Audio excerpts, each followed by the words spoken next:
course. So her name is Kyla Wright. Y'all need to remember that name, okay? Because she is a writer, journalist, reporter, all that and more. We met each other at Hampton University a long time ago.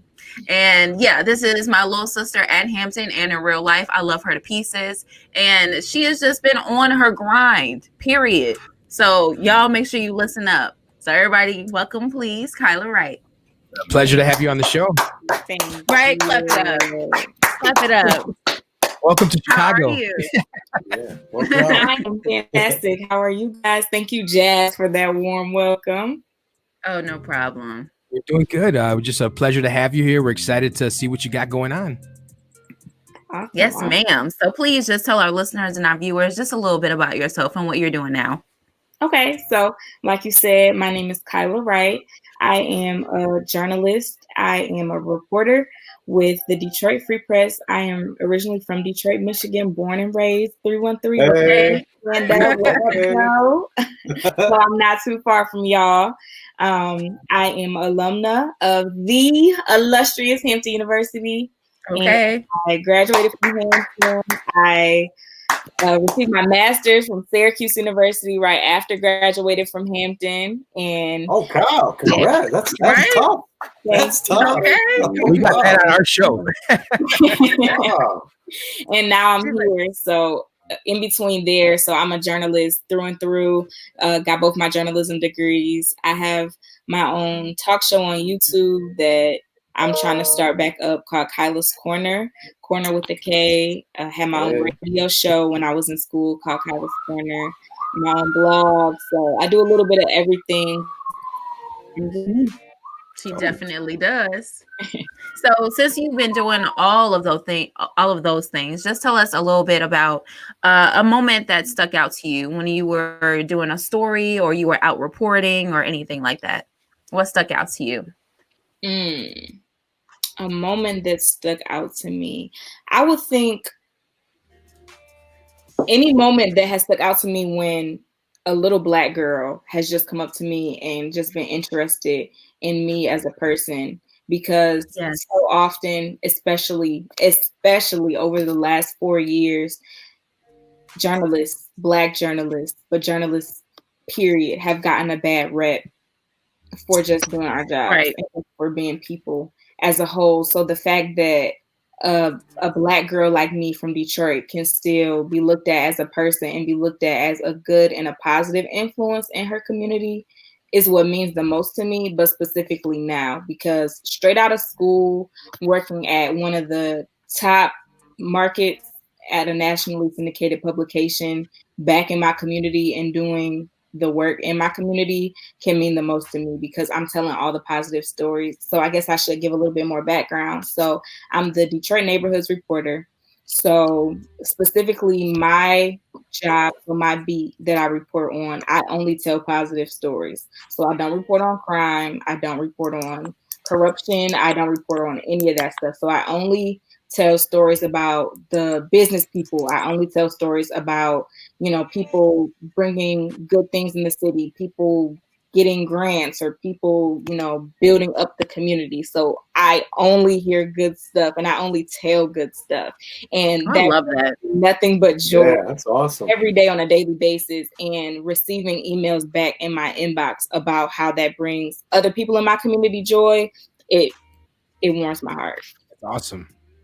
That means a lot, especially nowadays, with COVID-19 out, and it's been almost a year since we've been on lockdown, and people are, sad and down and out. So that's amazing that you report on all like the good things and highlight them. Gotta keep it positive. Yes. So what's been the most difficult hurdle for you to overcome in your career? Ooh, I would say, so even though I'm just starting out in my career, this is my first full-time job I've had, but I've had a lot of fellowships, internships, etc. throughout my career, which I still consider my career because it was all a part of the foundation that has built me into becoming the professional journalist that I am today. So my first experience that I really had as a journalist, I was a fellow at ESPN, and being a Black woman in sports was one of the hardest things I could have done And it was my first experience in journalism, and nobody trusted my judgment. Nobody trusted the fact that I knew the difference between a layup and a touchdown. Nobody, everybody was just like, girl, just sit there. It's mad disrespectful. Yeah. Yes. So it was so hard. And between that, and those were my constituents, the people who I was working with, and they're like, right, sit that one out. Maybe you shouldn't do that stand up. Like, you should do some practice, and maybe, that should be a pre-recorded segment, but you shouldn't do that like live because you might mess up. And I was like, why do you think I would mess up? Why look at you now? Look at you now. Period. What I'm talking about. I think I might know. And between that being degraded and having to always put somebody on check, so then I'm falling into the mad black woman stereotype of always having to put somebody in their place, but I have to defend myself. Then I'm feeling degraded because I have to go into locker rooms and talk to players, and they're like, "Oh, girl, hey, what's?" And I'm like, I'm in a pantsuit. Like, I don't even look. Walking here like trying to drop your towels on purpose, and I'm like, oh my, this is oh man, that's wild, serious. And I was just like, okay, it's real, like the whole women in sports thing. So it for a while made me want to gear away from being in the sports industry, and I have to talk to other women in sports to realize what is your why and what is my why, and why do I still want to be here? And I really have to find a passion in talking to other mentors and finding mentors in the industry and finding out what the real purpose was and finding a passion in sports. And I found other avenues to still kind of push me along the way, but I found other realms in journalism to kind of push me further besides sports, because I've just figured out that wasn't for me, because that was too much. Yeah. Well, you're doing it now. You're doing big things, or positive things, shall I say, positive, because that's all you do, positive things. So more power to you. And I'm loving it. How do you feel about the internet, and how's it impacted your career? There's always going to be the pros and the cons to everything. But honestly, it's 2021, and as a millennial, I can't really say that the internet is bad, and I can't really say that it's good either. But you have to look at it as your friend, because it's only a way to continue to reach more people, and you have to meet people where they are. And considering that's where a lot of people are these days, being someone who's in the newspaper industry, a lot of people aren't going to pick up the newspaper and read it today. That's just not how it is anymore. Like my grandparents were back in the day. They're not just going to go to the corner store and get a 99-cent newspaper, one, because there aren't 99 cents anymore. They're just going to click that link on Facebook, Twitter, Instagram, read their phones, or and that's it. So I have to, come down to your level on the internet and, do something that way. So I love the internet for that reason alone, just because now we're seeing eye to eye, because I can meet you there. Because if I was still trying to fight with the internet and fight with social media and, trying to be against it and against the world and against those norms and not trying to adjust, then I would end up falling into that black hole of just hating it. And then I wouldn't get anywhere, and I wouldn't be able to adjust, because a lot of people, not only in the journalism and in the media industry, but in a lot of industries, can adjust, and that's why you can't elevate now. So if you can't adjust, then you can't elevate. So okay, put it on a t-shirt. There you go. Preach. Let them know. I agree with that too. Dead on. And I'm assuming with COVID, your practice has changed completely. Absolutely.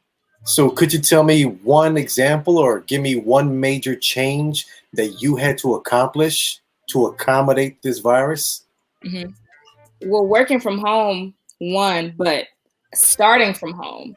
I interviewed and started my job from home. I have not been to the office. I started hired in the office. So I haven't met any of my coworkers in person. We met, we had one socially distanced function, all the new hires. It was 12 of us had a socially distanced meetup over the summer. But I haven't met any of my coworkers for the most part. I don't know any of them, what they look like, except a couple of Microsoft Teams meetings. I haven't, done any of that stuff. So everything's been virtual. Everything's been phone interviews. I've been to maybe 2 events that I've had to physically go to and report on. Everything I've had to just watch videos of pre-recorded events or, phone calls, phone interviews of events that have taken place, or just people doing stuff and asking them about, their nonprofit organizations or their work in the community, but no face-to-face interaction, which is super weird because I'm a very hands-on person, and this position is designed to be hands-on because it's technically designed for you to find stories by just technically and quite frankly just walking the streets. Like, so what are you doing? Like, knocking door to door is just to be getting to know people in the community, and that's not possible right now. So I've had to be creative on social media, and I just add people, or I'm like, okay, well, community activists, like, okay, let's look up this hashtag, like, okay, Detroit community, like, Detroit entrepreneur, all right, cool. And that's just how I found a lot of my stories. So I've had to get really creative, but it's been kind of fun, just kind of work around. That's awesome. That goes back to the internet, just letting it work in my favor. I've been really hearing that too with previous guests, that creativity has been a key word that they're using, because they're adapting, like you said, they're adapting with their creativity to accommodate said career, said practice. We get a lot of musicians, artists, and now journalists too. So it's great to see that. It's phenomenal to you. But now that we got 2020 behind us, what are you most excited about 2021? Ooh, what am I most excited about? Okay, 2 things. So besides my professional career, like I mentioned earlier, my YouTube channel. So I started my YouTube channel when I was in college, my junior year in college. And I kind of put it on the back burner when I was going into my senior year because I was really focused on graduating. And then I went straight to grad school after I graduated from undergrad. So then it was on the back burner again. But that was really my passion, because one of my long-term goals is to be a nationally syndicated talk show host. So that's kind of like my practice. Yes, ma'am. Yes. Okay. So that's Wendy. You got this. You got this. Period. Yes, ma'am. So, that's my practice. I'm like, okay, I'm just bringing guests on my show and everything, but, it's taking a back seat. So I really want to bring my talk show back. So that's one of my main goals, just getting my practice back in, just having fun with that, because it's just really genuine fun for me, because I just love doing it. I just love to talk, have fun, practice my video editing skills, all that good stuff. And also, I didn't mention I'm an entrepreneur. I have my own cosmetic line. So elevating and expanding that as well. So very nice. I'm excited about both of those things. Well, that's great. Tell us a little bit about K-Lux. Plug yourself. Yes. Tell them. So the K-Lux experience is so I'm wearing K-Lux on the lips and on the lashes. Hold on. Okay. Yes. Okay. Period. Very nice. Very nice. So, it's a vegan cosmetic line. So that means, it uses natural, non-harmful ingredients. So I created it just because I felt like Black women, or like women with, melanated skin, didn't have cosmetics for us. And it was always hard for me to find like that lipstick, that lip gloss that looked good on my skin. Like everything made me look like really ashy or like really weird. It wasn't like the pigmentation looked weird on my skin. So true. I was like, okay, I need something that looks better, because this is not it. So I was like, okay, I need to figure this out. And I was just like talking to people. And one day a girl in one of my journalism classes in undergrad was like, you look good as the face of somebody's like makeup brand. And I was like,